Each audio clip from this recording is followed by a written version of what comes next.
Yes, marami nga pong peke at isang araw po sa palatandaan. After nga po nito is naglalagay pa ako ng isa, which is my favorite. To be honest, based po sa experience ko, medyo drying po siya.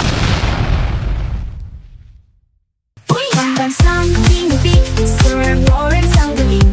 Basta honest, real sa'yo ay sasabihin. Pambansang tinubig, sa kanya ang hihiling. Basta produktong sabi, lahat ay PPN.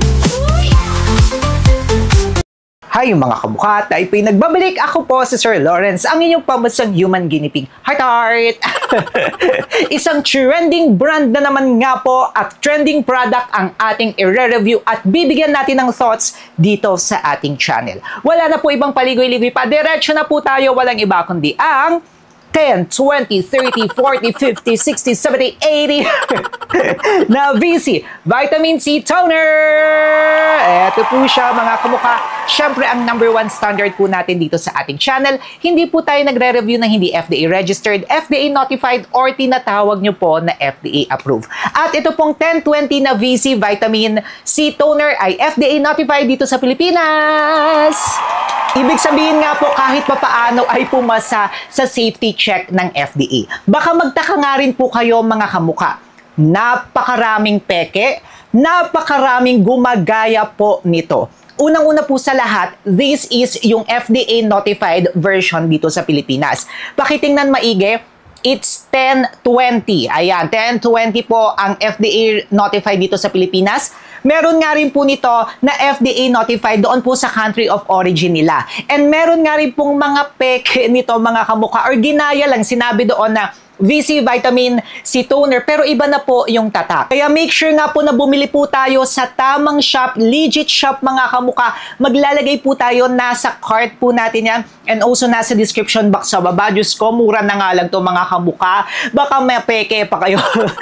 Pero again, yung sa Pilipinas po na FDA notified ay ang brand na 1020. Pero meron nga rin pong FDA notified or na FDA na registered sa ibang bansa po yun. Pero ito po yung i-review natin ngayong araw na ito. Sinasabi nga rin po nila na maraming peke nito. Yes, marami nga pong peke at isang araw po sa palatandaan is hindi po siya bumubula. Kapag shake yung araw po yung peke, hindi bumubula. Pero ito grabe siya makabula mga kamukha.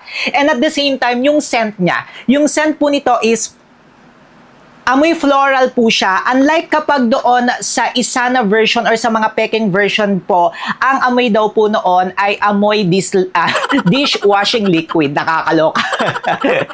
Tapos, yung pagkakaprint niya, napaka-premium. Maganda-maganda siya mga kamukha. So, bakit nga ba trending itong VC Vitamin C Toner na ito ng 1020? Kasi nga raw po, maganda siya. Nakaka-fade ng mga melasma, ng hyperpigmentation, ng dark spots, ng iniwan na bakas ng nakaraan. Wow! And malalaman nga po natin yan based nga po sa ingredients mga kamukha. Kasi yung ingredients nga po ang mag-e-effect sa ating katawan. At ito nga po is Vitamin C Toner. Ayan siya mga kamukha, o Vitamin C Toner. At kapag i-check nga po natin yung Vitamin C, yes, Vitamin C is really potent nga po yan. Maganda po yan para sa pagbabrighten at pagpa-fade nga po ng mga nabanggit natin kanina. Kaya kung hinahanap nyo nga po ang potent ingredient at marami nga po sa inyo ang may mga melasma dito mga kamukha, may mga dark spots, yes, pwede nga po ito. So, hindi po siya false claim. Tama naman po yung kiniklaim nila. Pero yung sasabihin nyo na sa isang araw lang, magiging okay na agad, yun ang false claim.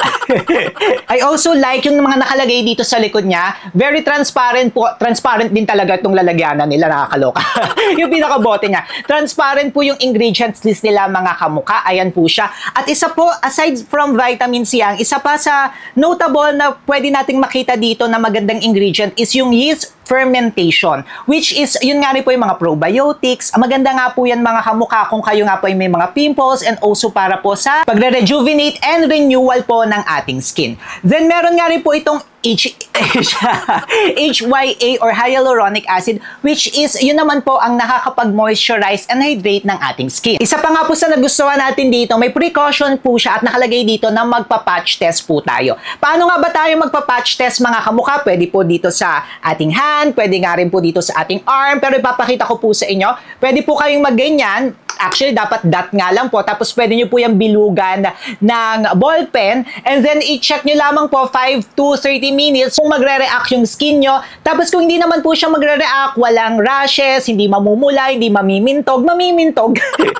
is pwede nyo po siyang gamitin na nga po sa inyong face. Sinasabi nga po nila na pwede nga raw po itong gamitin ng twice a day. Isa sa umaga at isa sa gabi. Pero ako po, to be honest mga kamukha, though nakalagay dito na it is moisturizing and nourishing po siya sa skin, to be honest, based po sa experience ko, medyo drying po siya mga kamukha. I think because of the potent ingredient which is vitamin C nga rin po. And yung vitamin C naman talaga mga kamukha, may tendency nga po talaga na makapag-dry. And based nga po sa experience ko, nakaka-dry po siya. So ayoko po siyang gamitin ng twice a day. So namimili na lamang po ako. Pwede ko po siyang gamitin sa umaga or pwede ko po siyang gamitin sa gabi. Pero ginagamit ko po ito sa umaga mga kamukha. Kasi sa gabi po, gumagamit na nga po ako ng retinol pa. So kapag pinaghalo ko pa sila ng vitamin C, medyo potent na po talaga. Kaya ayan ang kagandahan mga kamukha. Kailangan inaalam nyo talaga ang skincare routine nyo. So ako po, ini-include ko po ito sa umaga. Tapos sa gabi, moisturizing toner naman po talaga ako. Yung walang halo na mga vitamin C na mga ganito. So paano nga ba? Ipapakita ko sa inyo. So ang first step po natin is kailangan pa rin talaga natin mag-cleanse ng ating face. Yung ginagamit ko po is from Renew Placenta na soap po. Ayan, favorite na favorite ko po yan. Pero kung ayaw nyo po nun mga kamukha, pwede naman po na gumamit po tayo ng mga gentle cleanser. Like yung Oxycure. Ayan, favorite ko nga rin po yun. Then after ng cleanse, ang next po natin is magto-toner na nga po tayo. Para matanggal nga po yung excess na mga dirt pa sa ating face. And ang pangalawa nga po is para ma-prep pa nga po yung ating face. Yung iba, hindi na sila gumagamit mga kamukha ng cotton. Pero ako ayoko talaga ng hindi gumagamit ng cotton. Ito po siya mga kamukha. Malakas siya magdispensa. Kaya make sure na alam nyo naman talaga siya mga kamukha. Then ayan, gently po na itap-tap-tap nyo po siya sa inyong face mga kamukha. Ayan, ganyan lamang po siya. Yung iba sinasabi upward motion. Pero ako ganyan-ganyan lang po siya mga kamukha. Okay na po ako dyan. Ayan, nag-cleanse na po ako ng face ko po kanina mga kamukha. Next naman nga po is, eto na po ang aking ginagawa ngayon. And kung makikita nyo po, ayan o, may mga dirt pa rin talaga na nakukuha-kuha. Kaya ako, ginagamitan ko talaga ng cotton. Yung iba kasi ayaw na siya gamitan ng cotton. Ayan po siya mga kamukha. Okay naman po siya. Pero yun nga lang talaga, medyo drying po talaga siya sa skin. Para lang po sa akin na I have combination skin type po, yung aking cheek area medyo nagda-dry na po ito, while ang aking T-zone area naman po ay nasa normal to oily po yan mga kamukha. After this one, para talaga hindi masira yung skin barrier ko, is nagmo-moisturize po ako. Ang ginagamit ko po na moisturizer, naku po, ilang beses ko na ito pinapakita, yung iWait Korea na Aqua Moisturizer nila. Favorite na favorite natin yan. Naku, balikan nyo lahat ng mga videos natin ng mga skincare. Ito ang isa sa mga nilalagay talaga natin sa ating face. Ayan po siya. Tapos, after nga po nito, is naglalagay pa ako ng isa, which is my favorite, para talaga mga kamukha na hydrated at na-prep talaga yung aking face. Kasi nga po, medyo drying siya. So, sa mga people po na dry skin, medyo hindi nyo po ito magugustuhan mga kamukha. Okay naman siya, pero may pagka-dry nga lang talaga sa skin. Tapos, gumagamit nga po ako nito, yung Lux Organics na Aloe Vera Soothing Gel.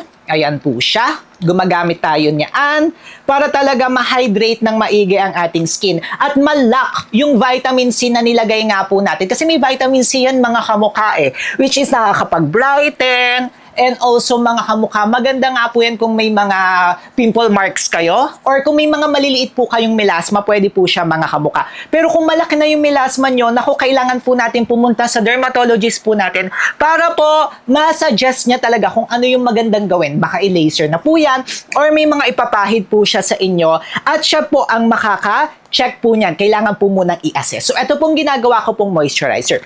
Then, ito ang pinakamahalaga while using yung mga ganito na potent na vitamin C na toner. Kailangan nyo po na mag-sunscreen mga kamukha. Kasi instead na maglalighten yan, kung hindi kayo magsa-sunscreen, lalo pong lalalayan mga kamukha. And since aalis po ako ngayong araw na ito, ang gagamitin po natin, favorite ko to, Mala Foundation na po ito Yung kay Vice Cosmetics, meron po tayong separate video nito Yung kay Vice Cosmetics na Infinite Blur, grabe, Mala Foundation na talaga siya mga kamukha. Kuha nga lang po tayo ng 1 finger, tapos gagawin natin yung 2 fingers. Tapos gamit tayo ng brush. Yan o, grabe mga kamukha talaga. Grabe yung kanyang coverage. Sa first few minutes, medyo maputi lang talaga siya mga kamukha. Pero dahil nag-oxidize po yan sa aking skin, mawawala rin po yan or hindi po siya ganyan kaputi maya-maya mga kamukha. Then maglalagay nga rin po tayo nito. Favorite po natin yung Daily Dose po. Na may SPF 50 rin to Kaloka chic din pero may SPF 50, di ba? Maglagay na nga po tayo dito. Ayan siya, O, di ba? Nagkakaroon na tayo ng kulay. Ako nga po yung nagbabalik at naayos na nga po natin ang ating itsura. Ayan. So, ano nga ba ang ating thoughts dito? It's a potent product mga kamukha. Na kapag hindi nyo nga rin po alam gamitin, puro potent yung mga nagagamit natin Minsan kasi nagkakaroon nga ng misinformation na basta gamit na lang kayo ng gamit. Huwag kayo basta gamit ng gamit mga kamukha. Kaya nandito nga rin po tayo para makapagbigay po ng tamang mga information kung paano nga po gamitin itong mga ganitong mga product. Kasi instead nga po na umayos, kasi para nga po ito sa mga may melasma, baka mas lalong lumala kung di naman kayo nagsa-sunscreen. Kung wala naman kayong ginagamit na retinol sa gabi, pwede naman po na ito sa gabi nyo na lang siya gamitin para hindi kayo ma-expose talaga sa araw. Pero kung marunong naman po kayong gumamit at kayang-kaya nyo naman po nadalin sa umaga yan mga kamukha, pwedeng-pwede. Pero ayan, binibigyan po kayo ng talagang tamang paggamit po nito. Wala rin naman po akong na-experience na kahit na anong breakout dito, buti naman. Pero yung iba sa vitamin C nagbe-breakout sila. Kaya i-check nyo maigi muna, mag-patch test muna kayo or i-try nyo po muna kasi nagbe-breakout yung iba sa vitamin C. Yes, this is a very potent product mga kamukha. Pero ako naman, kung makikita nyo, ayan very honest naman tayo, marami na tayong nagamit niyan. Ayan. So, nagustuhan ko po ito so far. So, mai-include ko po siya talaga sa skincare routine ko. Kaya mga kamukha, anong masasabi nyo dito sa 1020 VC? Huwag kayong basta-basta baka makita nyo lang yung ganito Iba yung mga tatak nun mga kamukha. Make sure na bumili kayo ng tama 1020 ang FDA notified dito sa Pilipinas. Ayan. Anong masasabi nyo dito? Mag-comment kayo dyan sa baba. And syempre, kung gusto nyo nga po na matanggal ang inyong mga melasma, may separate video nga po tayo dyan. Basta maliit po yan, kayang-kaya pa. Ayan, may separate video po tayo dyan. Syempre, mag-subscribe na rin kayo kay Sir Lawrence. Paano ba yan mga kamukha? Paalis na po si Sir Lawrence. Until our next video po, magkita-kita po tayo ulit. Click nyo na to.